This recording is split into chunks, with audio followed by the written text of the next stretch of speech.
गणाधीश जो ईश सर्वा गुणांचा, मूळारंभ आरंभ तो निर्गुणाचा। नमो शारदा मूळ चत्वार वाचा, गमू पंथ आनंत या राघवाचा।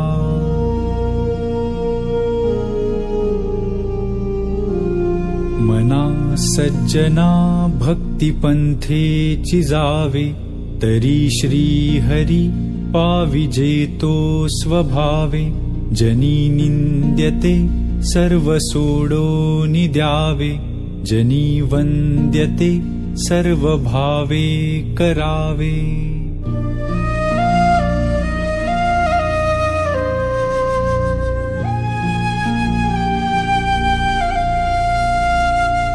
प्रभाते मनी राम चिंतित जावा, पुढे वैखरी राम आधी वदावा।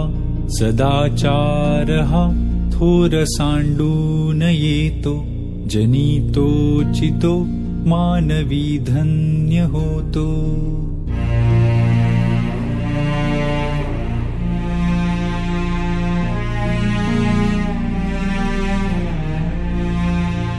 मना वासना दुष्ट कामान ये रे, मना सर्वथा पाप बुद्धि नको रे।